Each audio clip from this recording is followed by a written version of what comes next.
కొన్ని శతాబ్దాల తర్వాత తొలిసారి యేసుక్రీస్తు సమాధిని తెరిచారు. జెరూసలేం పాతపట్నం వెలుపల ఒక గృహం వద్ద శిలా సమాధిపై ఉంచిన సలువ రాతిని తొలగించారు. సమాధి చుట్టూ నిర్మించిన చర్చ్ ని పునరుద్ధరించే చర్యలో భాగంగా సమాధిపై ఉన్న సలువ రాయిని తొలగించారు. మత పెద్దల సమక్షంలో పరిశోధకులు ఈ సలువ రాయిని అతి జాగ్రత్తగా తొలగించారు. క్రీస్తు శకం 1555 నుంచి క్రీస్తును సమాధి చేసిన తర్వాత ఈ పవిత్రమైన సలువరాయిని ఏనాడు కదిలించలేదు.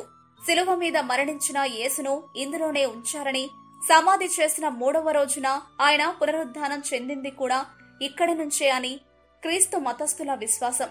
అయితే తాజాగా చర్చిని పునరుద్ధరించే భారీ ప్రాజెక్టు పనుల్లో భాగంగానే పరిశోధకులు దీనిని తెరిచారు. దీనిపై ప్రాజెక్టు పునరుద్ధరణలో భాగస్వామిగా ఉన్న నేషనల్ జియోగ్రాఫిక్ సొసైటీ ఆర్కియాలజిస్ట్ పెడ్రిక్ హైబర్డ్ మాట్లాడుతూ, సమాధిపై కప్పి ఉంచిన సలువరాతిని బయటికి తీశాం. దాని కింద ఉన్న వస్తువులను చూసి ఆశ్చర్యానికి గురయ్యామని అన్నారు.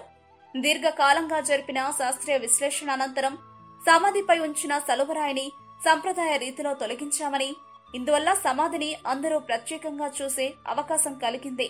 దాని కిందే క్రీస్తును ఉంచారని ఆయన తెలిపారు. క్రిస్టియన్స్ సంప్రదాయ ప్రకారం జీసస్ పార్థివ శరీరాన్ని ఒక సెల్ఫ్ లేదా బెరియల్ బెడ్ మీద ఉంచారు.